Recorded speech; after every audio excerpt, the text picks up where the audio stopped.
नमस्कार। व्यक्ति विषय विशेषको आजको सन्दर्भ संवादमा पनि तपाईलाई हार्दिक स्वागत छ। म राजेन्द्र बानिया। आज हामी दल रावलसँग कुराकानी गर्छौं। उहाँ कर्णाली प्रदेशको सामाजिक विकास मन्त्री हुनुहुन्छ। कर्णाली प्रदेशमा केही दिन राजनीतिक रूपमा ठूलै कर्णाली बाढी आयो र त्यसलाई काठमाडौँबाट दमकल पठाएर निभाउने काम भएको छ। अर्थात् कर्णाली प्रदेशका मुख्यमन्त्री महेन्द्र बहादुर साईका विरुद्धमा आफ्नै दल नेकपाका नेता तथा प्रदेश सभा सदस्य एमलाल कणेलको नेतृत्वमा 18 जना प्रदेश सभा सदस्यहरूले अविश्वासको प्रस्ताव प्रमुख सचेतक गुलाबजंग शाहलाई दिइसके पछाडि मुख्यमन्त्री महेन्द्र बहादुर साईको सत्ता मात्रै हल्लिएको थिएन। काठमाडौँमा खास गरी बालुवाटारभित्र पुष्पकमल दाहाल प्रचण्ड, प्रधानमन्त्री नेकपा अध्यक्ष केपी शर्मा ओली र माधव कुमार नेपाल बीचको भदौ 26 गते एउटा मतो गरेर 29 गते जारी गरिएको पार्टीको अपानी अर्थात् अन्तर पार्टी निर्देशनलाई समेत त्यसले खलल पुर्याएको थियो। अब नेकपाको एकता एक कतातर्फ जान्छ भन्ने धेरैले आकलन गरेका थिए।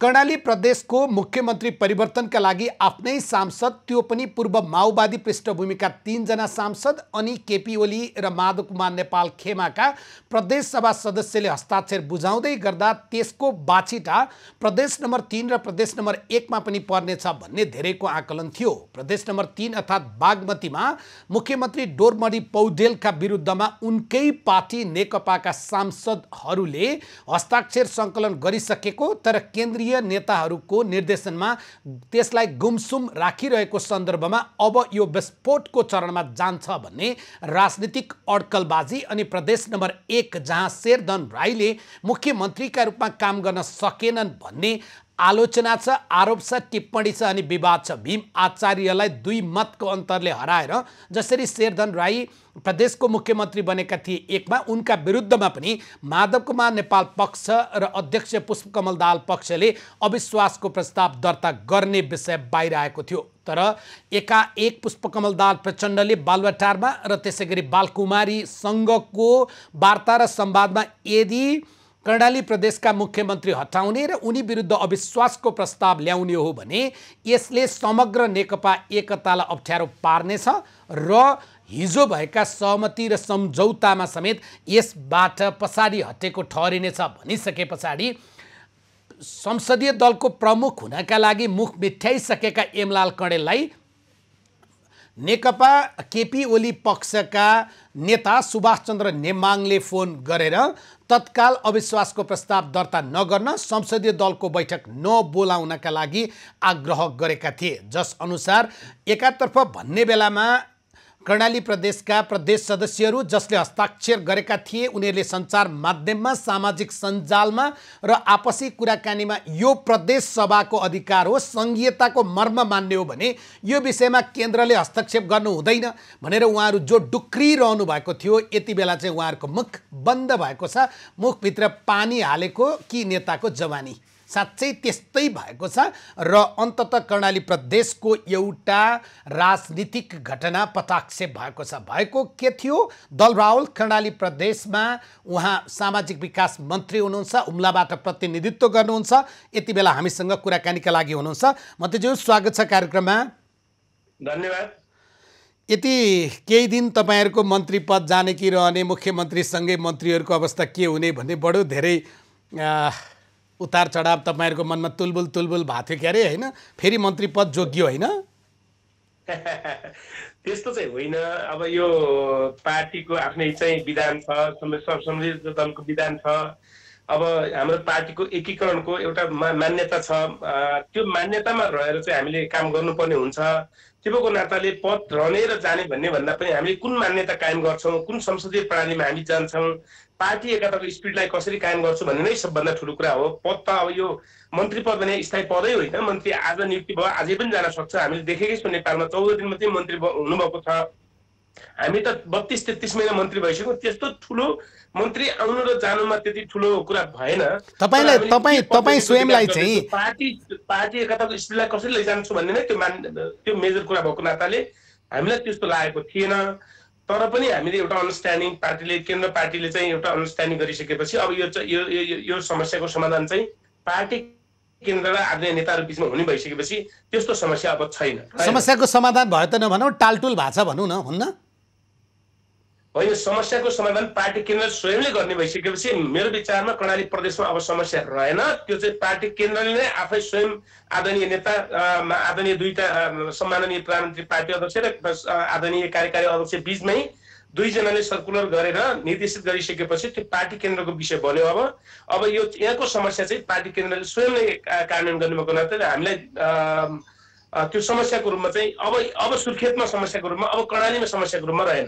तपाईँहरूको लागि त संहिता त मुख मात्रको कुरा रहेछ नि, तपाईँहरू संहिताप्रति प्रतिबद्ध हुनुहुन्न भन्ने कुरा त यो घटनाले नि पुष्टि गर्यो नि। समस्या प्रदेशमा छ भन्ने मिलाउने दुईटा टाउकाले अनि कस्तो संहिता परिकल्पना गरे? होइन, त्यस्तो होइन किनभने हामी संहिताको पहिलो एकदमै यो शिशु चरणमा छौँ। हामी संहिता प्र्याक्टिस गर्ने अवस्थामा छौँ र फेरि नेकपाको सरकार, नेकपाको पार्टी चाहिँ एकीकरण भएको भर्खरको अवस्था, तलसम्म हाम्रो पार्टी एकीकरणको सबै कामहरू टुङ्गो नपुगेको, पार्टी एकताको सङ्क्रमणकालीन अवस्था भएको नाताले पनि हामीले चाहिँ केन्द्र भन्ने भन्दा पनि पार्टी केन्द्रले गर्ने कुराहरू नै भयो। पार्टी केन्द्रकै सहमतिमा यो सरकार बनेको हुनाले पार्टी केन्द्रले स्वयंले पनि अब स्वाभाविक ढङ्गले जनवादी केन्द्रीयतामा विश्वास गर्ने पार्टीका हिसाबले जनवादी प्र्याक्टिस चाहिँ यहाँ भयो, तर केन्द्रीयताको हिसाबले पनि त्यो कामहरू हुन्छन्। हामीले अन्यथा मानेको छैन। त्यो संहिताको मर्म विपरीत होइन। तपाईँहरू त किन अन्यथा मान्नुहुन्थ्यो? तपाईँहरूले त यो मुलुकको संघीयता र कम्युनिस्ट पार्टीको अहिलेको सरकार त चीनको कम्युनिस्ट पार्टीको जस्तै बनाउन खोज्नु भएको छ नि। त्यस्तो होइन। नेपाली कम्युनिस्ट पार्टीको मोडल आफ्नै छ, मौलिक छ। त्यो भएको नाताले हाम्रो मौलिक छ मन्त्रीज्यू, मौलिक यस अर्थमा पनि छ, मौलिक यस अर्थमा पनि छ मन्त्रीज्यू। दुईटा अध्यक्ष मिले पछाडि सबै कुरा जायज हुने, उहाँहरू नमिल्ला साथ छताछुल्ला हुने, यही हो नि तपाईँहरूको मौलिक? होइन, त्यस्तो पनि होइन। पार्टी एकताको स्पिरिटै के हो भन्नु होला भने हामी विगतमा एउटा विचार, दुईटा इतिहास, दुईटा चाहिँ पृष्ठभूमि बोकेका पार्टी, कम्युनिस्ट पार्टीहरू बिचमा एक भइसकेपछि पार्टी एकताको ऐतिहासिक यो चाहिँ यो अवस्था चाहिँ छँदैछ। तलसम्म हाम्रो पार्टी एकताका कतिपय कामहरू गर्न बाँकी छ। त्यो अवस्थामा चाहिँ पार्टी केन्द्रले स्वाभाविक ढङ्गले दुईटा आदरणीय अध्यक्षहरू र पार्टीका शीर्ष नेताहरू बिचमा छलफल नभइकन तल हुने कुरा पनि भएन। यसलाई अन्यथा ठानिदिनु भएन। होइन, अन्यथा ठानेकै छैन। त्यसो भए तपाईँले एउटा कुरा के प्रश्न गरिदिनु भयो मन्त्रीज्यू भने, तपाईँले एउटा कुरा प्रश्न के गरिदिनु भयो भन्दा, कर्णाली प्रदेशमा जे नाममा जे विषय राखेर जसरी मुख्यमन्त्रीका विरुद्धमा दलमा अविश्वासको प्रस्ताव ल्याउने प्रकरण चल्यो, त्यो मुख्यमन्त्रीले कति काम गर्नुभयो, गर्न सक्नुभयो कि सक्नु भएन भन्नेसँग सम्बन्धित थिएन, त्यो पार्टीभित्रको आन्तरिक विवादसँग सम्बन्धित थियो। यति त स्वीकार्नुहुन्छ? हो, पार्टीको आन्तरिक विवाद नै हो, म स्वीकार्छु। अस्वीकार गर्नुपर्ने कुरै छैन। किनभने यो त आम जनताले, नेपालभरिका आदरणीय दाजुभाइ दिदीले बुझ्नुभएको कुरा हो। कर्णालीमा पनि यो बुझिएकै कुरा हो। अब दुई पार्टीको एकता भयो। दुई पार्टीको एकता हुँदाखेरिको अझै पनि हाम्रा कामहरू धेरै अपुरा छन्, पुरा भएका छैनन्। यसले गर्दा पार्टीगत विवाद पनि यहाँ छन्, अलिकति हाम्रा कार्यशैलीका समस्या पनि होलान्। ती धेरै कुराहरू मिलेर पनि यो भएको होला। तर पनि हाम्रो एउटा अन्डरस्ट्यान्डिङ चाहिँ पार्टी केन्द्र र पार्टी प्रदेश कमिटीले पनि एउटा अन्डरस्ट्यान्डिङ गरेको छ। त्यो भएको नाताले हामीले यसलाई बढाइ चढाइ गर्नुभन्दा पनि समस्याको समाधानतिर अब गइसक्यो। अब कोर्स चाहिँ चेन्ज हुन्छ र कर्णाली प्रदेशको सरकार अत्यन्त प्रभावकारी ढङ्गले अगाडि बढाइ चढाइ कसले गरे? तपाईँका नेताहरूले गरेको होइन? यमलाल कडेल तपाईँको पार्टीको नेता होइन? तपाईँको प्रदेशको उहाँ चाहिँ इन्चार्ज होइन? उहाँले नै आरोप लगाएर हस्ताक्षर गरेको होइन? तपाईँको तत्कालीन प्रमुख सचेतक गुलाबजङ शाहले बैठक बोलाएको होइन? गर्ने तपाईँहरू बढाइ चढाइ कसले गरेको हुन्छ मन्त्रीज्यू? हो, स्वाभाविक हो। तपाईँलाई म भनौँ, म पनि पूर्व एमालेको एकजना चाहिँ कार्यकर्ता हो। अहिले यति मात्रै नभन्नुहोस् न, खुलेर कुरा गर्नुहोस् न। म पूर्व एमालेको पनि केपी ओली गुटको मान्छे हो, त्योबाट मन्त्री भएको भन्नुहोस् न, अनि पो गजब हुन्छ त कुरा त खुलासा गरौँ न। त्यस्तो त्यो गलत ढङ्गले नबुझौँ। केपी ओलीको खेमाबाट मात्र भएको छैन।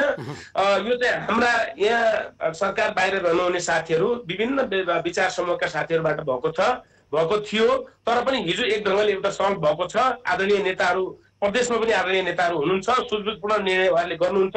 त्यो पार्टी केन्द्रले होइन, प्रदेशका नेताहरूको, तपाईँका प्रदेशका नेताहरूको सुझबुझ त देखियो।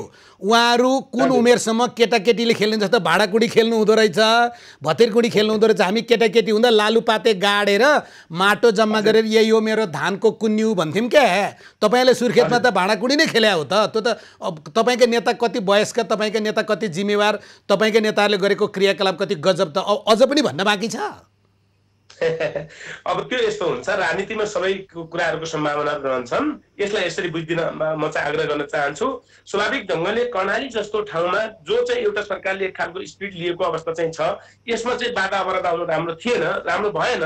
एक खालको अन्डरस्ट्यान्डिङ गर्दा राम्रो हुन्थ्यो, तर पनि राजनीतिका सम्भावनाहरूका खेलहरू हुने भए त्यसलाई अन्यथा मान्नु पनि हुँदैन। लोकतान्त्रिक हाम्रो विधानले पनि दिएका कुराहरू यो प्रक्रिया चाहिँ साथीले अवलम्बन गर्न खोज्नुभयो, मान्यज्यूहरूले अवलम्बन गर्न खोज्नुभयो, तर पनि हिजै यहीँ चाहिँ एक खालको सल्ट पनि भयो। अब एक खालको हस्ताक्षर गर्ने साथीहरू चाहिँ एकातिर बस्नुभयो, हस्ताक्षर नगर्ने साथीहरू अर्कातिर बस्नुभयो। हस्ताक्षर गर्नेका मध्येका पनि केही साथीहरू चाहिँ अब फेरि अहिलेको बेला चाहिँ यो सङ्क्रमणकालीन व्यवस्थामा चाहिँ सरकारलाई चाहिँ अन्यथा ढङ्गले बुझ्नु हुँदैन भन्ने आइसकेपछि स्वयं पार्टी केन्द्रले पनि यो ठिक भएन, यो समस्याको समाधान हामी गर्छौँ, तपाईँहरू आउनुहोस् भनेर पार्टी केन्द्रले हस्तक्षेप गरिसकेपछि यसमा अब अन्यथा कुरा हामीले मान्नु भएन। अन्यथा हामीले मानेको छैन कि तपाईँहरूको पार्टी केन्द्र नि गजबको रहेछ होइन। आफै धामी आफै बोक्सी, तथापि बोक्सी भन्ने शब्दप्रति मेरो विश्वास पनि छैन, म स्वीकार पनि गर्दिनँ। तर हाम्रो गाउँले चलनमा चलेको भाषामा चाहिँ तपाईँको पार्टी केन्द्र, तपाईँका नेता चाहिँ आफै धामी आफै बोक्सी हुन्। आफैले नेता उठाएर अविश्वासको प्रस्ताव ल्याउन लगाए, आफैले टेलिफोन गरेर नेताहरूलाई पछाडि हट्न लगाए, आफू चाहिँ यहाँ बसेर चाहिँ तपाईँ मदारी, त्यहाँ चाहिँ सारा क्रियाकलाप गर्ने चाहिँ बाँदर। राजनीति मदारीको बाँदर हो। तर मलाई त्यो लाग्दैन। पार्टी केन्द्रको सन्देश, पार्टी केन्द्रका कुनै नेताहरूको चाहिँ नेताहरूले चाहिँ त्यहाँ अविश्वासको प्रस्ताव ल्याऊ, सरकार विरुद्ध यसो गर भने जस्तो मलाई लाग्दैन। किन मैले जति जानकारी पाउँछु, मैले जति सूचना पाएको छु, म पनि आदरणीय नेताहरूको एकदमै हिजो निकै राम्रो सम्पर्कमा थिएँ। यस्तो होइन, एउटा सदस्यको नाताले, एउटा मन्त्रीको नाताले होइन कि संसदको एउटा सदस्यको नाताले। दल रावत सामाजिक विकास मन्त्री कर्णाली प्रदेशको, उहाँसँग कर्णालीबाटै सम्पर्कमा छौँ यति बेला, त्यही कारणले पनि सम्भवतः उहाँसँगको सम्पर्क एकपटक फेरि टुटेको छ। कर्णाली विगतमा पनि यस्तै रहेर रह्यो, काठमाडौँसँग, विकासको मूलधारसँग, समृद्धिसँग धेरै पटक कर्णाली टुटेर रह्यो। कर्णालीलाई मूलधारसँग या काठमाडौँसँग जोड्ने प्रयास, प्रयत्न, अभ्यास त्यति बेलाका शासकले गरेनन् र सङ्घीयता पछाडि 6वटा प्रदेश हामीले बनायौँ। त्यो 6वटा प्रदेशमा सुदूरपश्चिम प्रदेश र कर्णालीका जिल्लालाई एकै ठाउँमा हाले पछाडि जुम्ला उम्लियो र जुम्लाले भन्यो अब कम्तीमा पनि जुम्ली भएर बस्दैनौँ, अब हाम्रो समृद्धिको योजना हामी नै बनाउँछौँ। सिंहदरबारबाट बनाएको विकासको चित्र यो गाउँमा झोआ बिक्कले कार्यान्वयन गर्ने प्रकारको हुँदैन भनेर आन्दोलन गरिसके पछाडि कर्णालीले छुट्टै प्रदेश पायो। कर्णालीले छुट्टै प्रदेश पायो, छुट्टै मुख्यमन्त्री पायो, तर राजनीतिक स्वायत्तता पाएन नि। किन पाएन भने कर्णाली प्रदेशको मुख्यमन्त्री हटाउने र राख्ने कम्तीमा पनि अधिकार कर्णाली प्रदेशकै सांसदहरूलाई हुनुपर्छ। हुन त यहाँ प्रदेशको नाम कहाँ राख्ने र प्रदेशको राजधानी कहाँ राख्ने भन्ने कुरा पनि बालुवाटार, त्यसै गरी खुमलटार र बालकुमारी मिले पछाडि बल्ल नाम तय हुन्छ।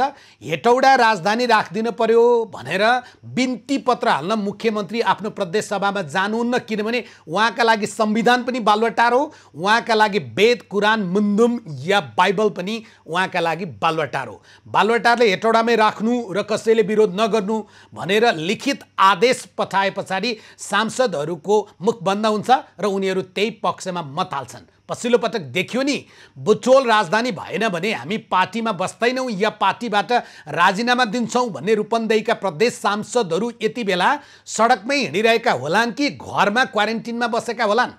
उनीहरूले जसरी दललाई हुकार गरेका थिए त्यो कुरा त लामो समय रहेन नि। देउखुरी उपत्यकामा राजधानी पुगे पछाडि, लुम्बिनी प्रदेश नाम राखिसके पछाडि उनीहरू के गरिरहेका छन्? अनि राजनीतिक दलका नेताको जवाफ हुन्छ यो दलीय व्यवस्था हो नि हजुर। दलीय व्यवस्थामा विवेक भन्ने चाहिँ बन्धक हुन्छ।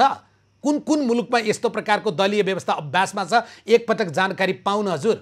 साँच्चै नै आज सङ्घीयता जे भनेर ल्याइएको छ, संविधानको धारा 308वटा धारा र 9वटा अनुसूचीमा सङ्घीयताका विषयमा जे कुरा लेखिएको छ, अझ अनुसूची 6बाट अनुसूची 9सम्म अधिकारहरू साझा र अवशिष्ट अधिकारका रूपमा जे अधिकार राखिएको छ त्यसको कहाँनिर परिकल्पना भएको छ र?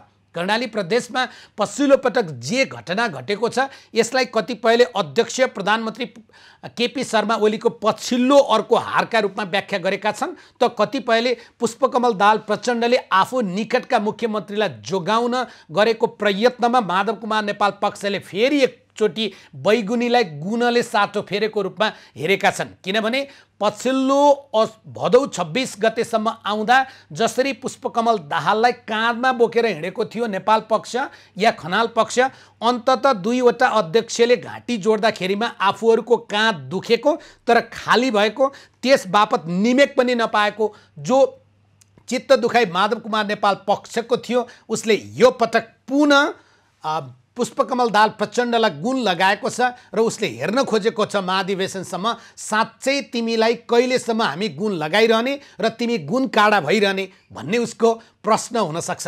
तथापि जे प्रकारको एउटा स्थिर सरकारको परिकल्पना गरेर नेपाली जनताले नेकपालाई 2/3 हाराहारीको मत सङ्घीय सरकारमा मात्रै होइन प्रदेश सरकारमा 7वटा प्रदेशमध्ये 6वटा प्रदेशमा नेकपाको सरकार बनाइदिएका थिए। 753 स्थानीय पालिका मध्ये नेकपा एमाले त्यति बेला एक्लै चुनाव लडेको थियो भने माओवादी काङ्ग्रेससँगको कार्यगत एकतामा चुनाव लडेको थियो र आज 60% भन्दा बढी स्थानीय तहमा नेकपाको सरकार छ। त्यसैगरी 6वटा प्रदेशमा नेकपाको सरकार छ। सङ्घीय एकलौटी सरकार छ नेकपाको, तर सरकार अस्थिर बनेको छ। मन्त्री फेर्नका लागि 20औं पटक बालुवाटार जाने र मन्त्री जोड घटाउ गर्ने विषयले देश समृद्धिको दिशामा लाने कुरामा नेताहरूको सरकार चलाउनेहरूको प्राथमिकता किन पुगेको छैन? किनभने उहाँहरूको ध्यान देश समृद्ध बनाउने होइन, आफ्नो समीकरण मिलाउनेमा बढी केन्द्रित छ। राजनीतिमा 2+2 5 बनाउन सक्नुपर्छ भन्छन्, तर हाम्रा नेता 2+2 4 को हिसाब पनि बिगारिरहेका छन्। त्यही कारणले गर्दा कर्णालीमा जे परिदृश्य देखियो, कर्णाली प्रदेशमा तथापि अध्यक्ष पुष्पकमल दाहाल र प्रधानमन्त्री तथा अध्यक्ष केपी शर्मा ओलीका बीचमा फेरि एकचोटि सुलह देखिएको छ। यो सुलहका कारण मुख्यमन्त्री महेन्द्र साईको सत्ता टिकेको त छ, तर यसले के साँच्चै नै यमलाल कणेल समूहले लगाएको आरोप जस्तै कामै गर्न नसकेको हो? यसले साँच्चै नै कर्णालीको समृद्धि विकासको खाका कोर्न नसकेको हो? यसले साँच्चै नै पार्टी र जनताको भावना बोक्न नसकेको हो भने नेताहरूको सन्तुलन मिलाउनका लागि काम गर्न नसक्ने सरकार जनताले किन पालेर राख्ने? उनीहरूले चल्ने झण्डावाल गाडी र डण्डावाल सुरक्षाकर्मी उनीहरूका लागि किन दिने? नेपाली जनताको कर के खोलामा बगेको पानी हो जसले जति बेला बुढी गण्डकीको शैलीमा बेच्दिने अनि राष्ट्रघात गरेको आरोप लगाएर गीत गाएर बस्ने? नेपाली जनताको कर यो कोरोना कहरको बेलामा पनि दुरुपयोग भइरहेको ठुलो नेपाली जनताले हेर्नुपर्ने त्यस्तो त होइन होला। त्यही कारणले पनि यति बेला प्रश्न उठेको छ, यो कर्णालीको भेलले के मेचीमा पनि बाढी आउँछ? हामीले सोचेको र सोधेको प्रश्न त्यही थियो।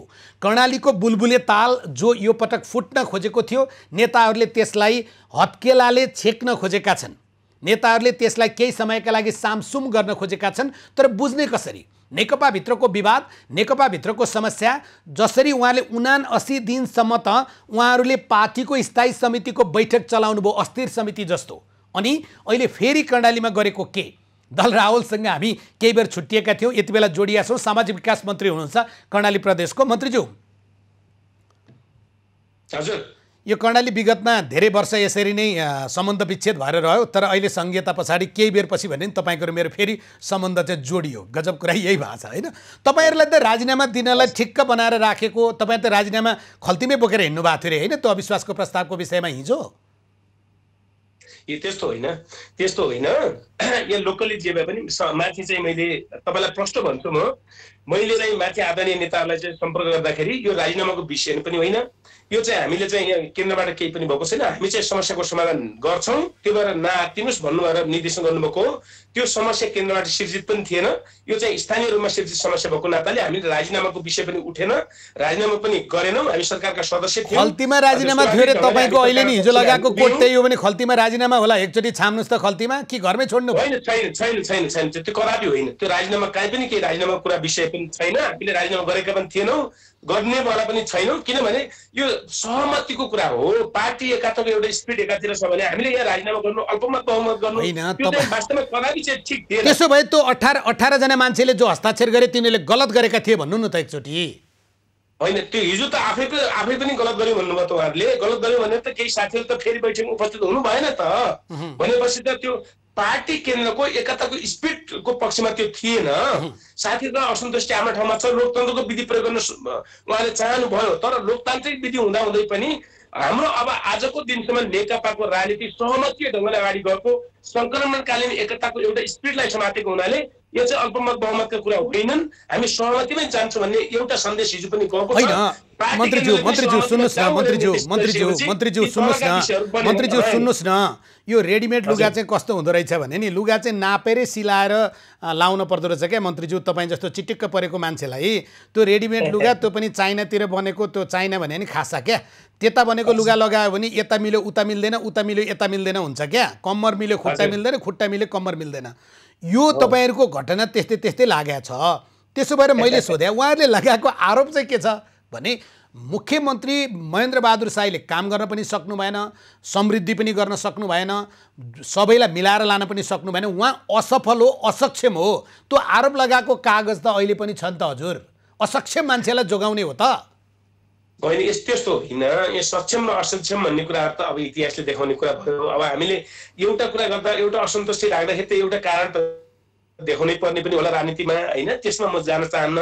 तर कुरो के हो भन्नु होला भने हामी ठिक हो, कर्णाली जस्तो पछि पारिएको ठाउँमा हामीले एकदम स्पिडका साथ अगाडि बढ्नुपर्छ भन्ने मान्यता चाहिँ सबैको छ, यसमा कुनै दुविधा छैन।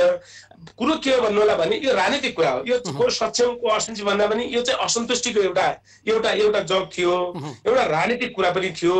अब यो यही हो, हाम्रो जस्तो सानो ठाउँमा कोही चाहिँ अब अलिकति कोही पाएका जस्ता कोही नपाएका जस्ता पनि मान्छेहरू भए, यसका बिचमा पनि दुविधाहरू रहे। यी यावत कुराले पनि काम गर्यो होला। यसको मुख्य कुरा चाहिँ केन्द्रले सहमतिमै जाने निर्देशन गरिसकेपछि यी कुराहरू अब यी कुराहरू सकिए। पार्टी केन्द्रले यहाँका आदरणीय नेतालाई पनि माथि निर्देशन गरिसकेका छ, माथि जानुहुन्छ। आदरणीय दुईटा अध्यक्षले सही गरेको पत्र आइसकेको अवस्थामा अब यो तलको समस्या भन्दा पनि पार्टीको सहमतीय पद्धतिको स्पिडमा पार्टीले समातिसकेका छ। त्यो भएको नाताले मलाई लाग्छ अब कर्णालीमा चाहिँ समस्या रहेन, पार्टी केन्द्रको समस्याको रूपमा रहेको छ, पार्टी केन्द्रले मिलाउँछ। तपाईँ यस्तो राम्रो ठाउँको पानी खानुहुन्छ, हुम्लाको पानी, त्यहाँको जडीबुटी पनि खानुहुन्छ, त्यो भएर तपाईँको बोली मिठो भइहाल्छ क्या। तर मिठो बोलीले मात्रै हुँदो रहेछ सर, यो मिठोले चिप्ल्याउने धेरै सम्भावना, गुलियोले डायबिटिज हुने सम्भावना धेरै हुँदो रहेछ। एमलाल कँडेल तपाईँको पार्टीको नेता, एमलाल कँडेललाई तपाईँहरूले यतिसम्म गर्नुभयो, विपक्षी दलको नेताको एउटै पार्टीमा बस्ने विपक्षी दलको नेताको सुविधा गाडी समेत दिएर राज्य कोषको दुरुपयोग समेत गर्नुभयो। अनि उहाँलाई मुख्यमन्त्री नबनाएको, पालो पालो नगरेको, यति मात्रै कुरामा उहाँले सरकारको नीति तथा कार्यक्रमको विरोध गराउनु भयो, बजेट पास हुन दिनु भएन। यो जम्मै गर्ने अनि तपाईँ एकताको कुरा गर्नुहुन्छ, सहमतिको कुरा गर्नुहुन्छ, ठिकठाकको कुरा गर्नुहुन्छ, कस्तो ठिकठाक? यस्तो हो, त्यो पनि प्रदेश सरकारले विगत पार्टी एकता भन्दा पूर्व चाहिँ नेकपा एमालेको संसदीय दलको नेताको हैसियतले एउटा आदरणीय नेताको हैसियतले सरकारले प्रदेश सरकारले आधिकारिक निर्णय गरेर दिएको थियो। त्यो उहाँले चाहिँ पुष्पकमल दाहालले लिनु भएको छैन। पुष्पकमल दाहाल पनि त माओवादी केन्द्रको, पुष्पकमल दाहाल पनि माओवादी केन्द्रको चाहिँ अध्यक्ष हुनुहुन्थ्यो। उहाँ पनि निर्वाचित भएर आउनु भएको छ सङ्घीय प्रतिनिधि सभामा चितवनबाट। उहाँले त प्रतिपक्षी दलको नेताको सुविधा लिनुभयो होइन, पूर्व प्रधानमन्त्रीको सुविधा लिनुभयो होइन। हामीले प्रतिपक्षी दलको सुविधा पनि दिएको होइन, एउटा गाडीको सुविधा दिनुभयो। जनताको पैसाले प्रदेश सभाको एउटा नेतालाई चित्त बुझाउनका लागि गाडी सुविधा दियो, यस्तो भन्न पाइन्छ हजुर? होइन, यस्तो हो एउटा पार्टी एकता पूर्व चाहिँ एउटा दलको नेता। अब तपाईको पार्टी एकता गर्न कर्णालीका जनताको चामल काटेर किन दिने भने त्यो पनि उहाँले चाहिँ छोडिसक्नु भएको अवस्था छ। त्यो छोडिसक्नु, त्यति बेलासम्मको हिसाब दिनुहोस् न जनतालाई, त्यति बेलासम्मको हिसाब दिनुहोस् न जनतालाई। अब राजनीतिमा यति सानोतिनो कुरातिर हामी नजाउँ। सानो होइन सर, कर्णालीका जनताले 2 किलो चामल पाएको छैनन् सर। तपाईँको गाउँको मान्छेले 2 किलो चामललाई लाइन बस्नु भएको छ, लाइन बस्दा कोरोना सल्किया छ सर। अनि सानोतिनो हुन्छ र हजुर? हो, ठिक हो, तपाईँले विषय बनाउन सक्नुहुन्छ, तर यी विषय निरूपण भइसकेका कुराहरू हुन्। अब सबै चिजहरू राजनीतिक कुरा हुन्, यसरी बुझौँ। अब यी सानोतिनो कुराले केही प्रभाव पारेको हुँदै होइन, राजनीतिक कुरा हो। राजनीतिक कुरा राजनीतिक सहमतिमा टुङ्गिने अवस्था भइसक्यो। त्यो भएर तपाईँ हामी हाँसी खुसीका साथ कर्णाली अब अगाडि बढ्छ। हामी त हाँसे छौँ नि, यति राम्रो नाटक प्रहसन भएको छ, दुःखको बिचमा पनि, भोकको बिचमा पनि, रोगको शङ्काको बिचमा पनि हामी त हाँसै छौँ। यति धेरै मनोरञ्जन त राजनीतिमा अहिलेसम्म सम्भवतः मदन कृष्ण हरिवंशको प्रहसनमा पनि पाइँदैन थियो। त्यति राम्रो हाँसेका छौँ हामी होइन। अब माधव कुमार नेपाल पक्षका 3 जना मन्त्री, 1 जना सचेतक, तपाईँहरू त अल्पमतमा पो पर्नुहुने भयो। त्यो सम्भव छैन। त्यो अहिले कुन पक्षको कति भन्ने हुँदैन। तपाईको प्रश्न पनि भन्छु विचारधाराका हिसाबले पनि हाम्रो पार्टीमा 3 खालका विचारधारा अहिले चाहिँ सिर्जित छन् त्यसको सहमतीय ढंगले जान्छ आदरणीय दुईटा पार्टीका केन्द्रीय अध्यक्षहरू हुनुहुन्छ उहाँहरू बस्नुहुन्छ सचिवालयका नि आदरणीय नेताहरू हुनुहुन्छ यहाँका आदरणीय नेताले बोलाइसक्नु भएको छ त्यो सहमतीय ढंगले टुङ्गिन्छ यो कुन पक्षको 3 जना कुन पक्षको 2 जना कुन पक्ष 1 जना भन्ने हुँदैन त्यो चाहिँ मैले पनि मिडियामा पढेर बुझेको कुरा हो त्यो खासै त्यो चाहिँ औपचारिक रूपमा त्यो भएको मलाई लाग्दैन त्यो त्यस्तो हुनै सक्दैन कोही पक्षलाई 3 जना कोही पक्षलाई 5 जना भन्ने कुरा छैन हामी 7 जनाको क्याबिनेट हो 7 जनाको मन्त्रीमण्डल हो त्यसमा चाहिँ रिक्त रहेका कामहरू रिक्त रहेका ठाउँमा कोही अब अत्यन्त ज्येष्ठ मान्छेहरू कोही हुने मान्छेहरू त्यो होलान् अथवा चाहिँ क्याबिनेट रिसफल पनि हुन सक्छ त्यो स्वाभाविक ढंगले चाहिँ संसदीय प्रणालीमा त्यो मान्य हुने कुरा हो त्यो भएको नाताले आज कोही 3 जना कोही 2 जना भने त्यो कुरा होइन त्यो औपचारिक होइन आधिकारिक होइन म तपाईका टेलिभिजन मार्फत म भन्न चाहन्छु सबै विचार समूहको प्रतिनिधित्व आदरणीय दुईटा केन्द्रीय अध्यक्षको प्रतिनिधित्व र सहमतिमा यो कुरा टुङ्गिन्छ त्यो भएर यहाँ चाहिँ प्रदेशमा टुङ्गिएको तर तपाईले बडो राम्रो कुरा भन्नुभयो तर अहिले काठमाडौँमा खास गरी सञ्चार माध्यममा चाहिँ के आएको छ भने कर्णालीमा माधव नेपाल पक्षले फेरि पुष्पकमल दाहाल बैगुनी पक्षलाई एकचोटि गुण लगायो त्यही कारणले केपी शर्मा ओली पक्षको षड्यन्त्रको तानाबाना चकनाचुर भयो भन्छन् क्या त्यस्तो हुँदै होइन एक दिनको गुण हुन्छ राजनीतिमा हामी त लाइफ लङ पोलिटिक्स गर्ने मान्छे हौं त पार्टी त आजीवन रहिराख्ने चीज हो त त्यो एक दिनका गुण र एक दिनका चाहिँ अवगुणले यहाँ राजनीतिमा डिसाइड हुन्छ र त्यो सम्भव छैन पार्टीका शीर्ष आदरणीय नेताहरू आदरणीय 2 जना अध्यक्षहरू बस्नुहुन्छ यो समस्या समाधान हुन्छ त्यो भएको नाताले यहाँ कसले के गुण लायो के ऋण लायो भन्ने कुरै होइन यो चाहिँ एउटा असन्तुष्टि आएको थियो असन्तुष्टि हिजो चाहिँ एउटा ढंगले सेटल भएको छ त्यसमा कोही साथीले गुण लायो होलान् कोही साथीले अवगुण लायो होलान् त्यो राजनीतिमा हुने कुरा हो त्यसलाई अन्यथा लिनु पनि हुँदैन पार्टी केन्द्रले सिधै हस्तक्षेप गरेर यो समस्या हामी मिलाउँछौं तिमीहरू काठमाडौँ आऊ भनेर यहाँका नेतालाई चाहिँ निर्देशन गरिसक्नु भएको छ कतिपय नेता गइ पनि सक्नु भएको छ कति प्रदेश सभाको बैठक नै यो मन्त्रीज्यू नेताहरूलाई गाह्रो भयो प्रदेश सभाको बैठक नै कर्णालीको प्रदेश सभा बालुवाटारतिर खुमलटारतिर सार्न मिल्दैन त्यस्तो कुरै होइन यो राजनीतिक विषय हो मैले बारम्बार तपाईलाई भनेको छु अहिले पनि हाम्रो पार्टी एकताको संक्रमणकालीन व्यवस्थामा छौं सहमति राजनीति चलेको छ यो भन्दा 1 महिना अगाडि केन्द्र पार्टीमा पनि आएको समस्या तपाईले देख्नु भएको थियो सहमतिमै टुङ्गिएको छ तलका हाम्रो चाहिँ मानिलिनुस् अब पार्टी सदस्यको कुराहरू छन् तल सेल कमिटीहरू गठन गर्ने कुराहरू छन् जनवर्गीय संगठनका कुराहरू छन् तर त्यो दुईटा पार्टीको सहमतिमै टुङ्गिन्छ विगतका साबिकका दुईटा पार्टीको सहअस्तित्व हुने टुङ्गिन्छ त्यसको नाताले यसलाई अन्यथा बुझ्नु हुँदैन मलाई लाग्छ म आग्रह त्यो गर्न चाहन्छु हस् हुन्छ हजुर तपाईलाई धेरै धेरै शुभकामना धन्यवाद हजुर हस् धन्यवाद यहाँलाई धन्यवाद यो विषय उठान गर्नुभयो यो विषयलाई स्पष्टता गर्ने मौका दिनुभयो यसको लागि तपाईलाई पनि धन्यवाद दल राहुल सामाजिक विकास मन्त्री कर्णाली प्रदेशको उहाँसँग कुराकानी गऱ्यौँ उहाँलाई प्रश्न सोध्यौँ जवाफ कस्तो दिनुभयो तपाईले सुन्नुभयो कार्यक्रम सकिन्छ खबरभित्रको खबरका लागि हेर्दै रहनुहोला न्यूज खबर नमस्कार